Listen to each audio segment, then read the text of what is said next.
শ্রীরামকৃষ্ণের অবর্তমানে মা সারদামণি দক্ষিণেশ্বর মন্দির থেকে ৫-৭টি টাকা কয়েক মাস পেয়েছেন, কিন্তু বৃন্দাবন থেকে ফিরে শোনেন তাও এবার বন্ধ।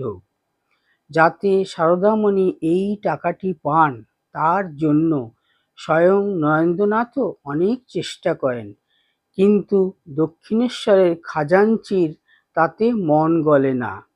সব শুনে মা বলেন, বন্ধ করেছে করুক, এমন ঠাকুরই চলে গেলেন, টাকা নিয়ে আমি কি করব।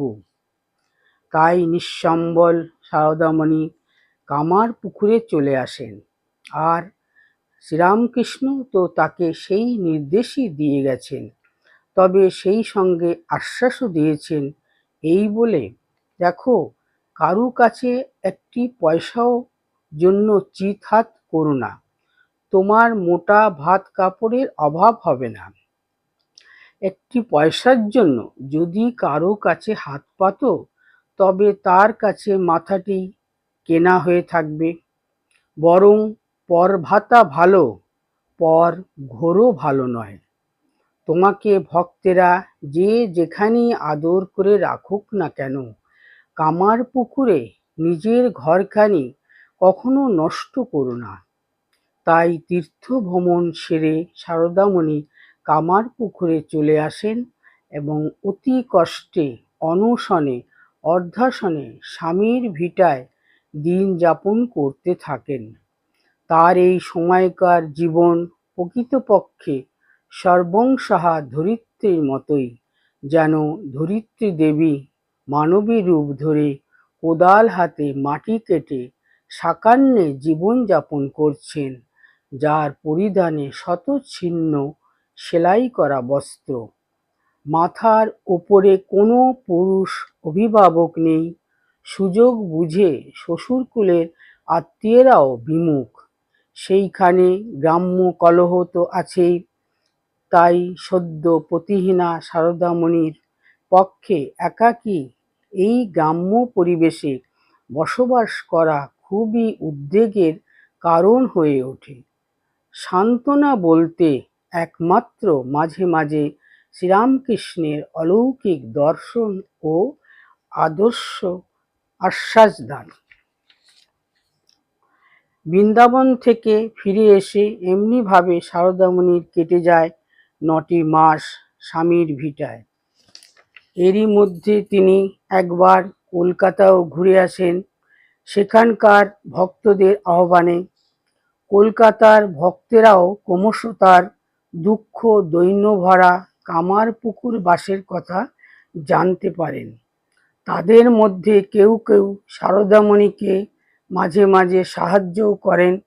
শ্রীরামকৃষ্ণের ত্যাগী শিষ্যেরা তখন বেশিরভাগই ভারতের নানা স্থানে ভ্রমণ করছেন, তবে তারাও নিঃস্ব অসহায়। কেবল গুরু শ্রীরামকৃষ্ণের স্মৃতি বক্ষে ধারণ করে তারা আপনভাবে তীর্থে তীর্থে ঘুরে বেড়াচ্ছেন। সারদামণির কামারপুকুর বাসের এই সময়ের কথা স্মরণ করে স্বামী শারদানন্দজি একবার বলেন, আমাদের এ ধারণাই ছিল না যে মার নুনটুকুও জোটে না। সারদামণির হয়তো এসবই সয়ে যেতেন, যদি না গ্রামের মানুষ তার বিপক্ষে যেত। তবে গ্রাম্য কলহে বা তার বিপদ আপদের দিনে তার পাশে এসে দাঁড়ান এই গ্রামেরই ধর্মদাস লাহার বিধবা কন্যা প্রসন্নময়ী দেবী।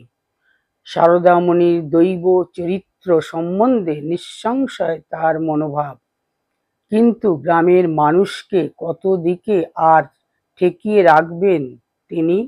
কথায় বলে, স্বভাব যায় না মলেও। গ্রাম্য চরিত্রের তেমনি একটি সুন্দর চিত্র সারদামণির কথায়। ঠাকুর চলে যাওয়ার পর আমার যখন এখানে অর্থাৎ কলকাতায় আসার কথা হলো, তখন আমি কামারপুকুরে। ওখানকার অনেকেই বলতে লাগলো, ওমা, সেই সব অল্প বয়সের ছেলে, তাদের মধ্যে গিয়ে কি থাকবে। আমি তো মনে জানি এখানেই থাকব। তবু সমাজ কি বলে একবার শুনতে হয় বলে অনেককে জিজ্ঞাসা করেছিলুম। কেউ কেউ আবার বলতে লাগলো, তা যাবে বই কি, তারা সব শিষ্য। আমি শুধু শুনি।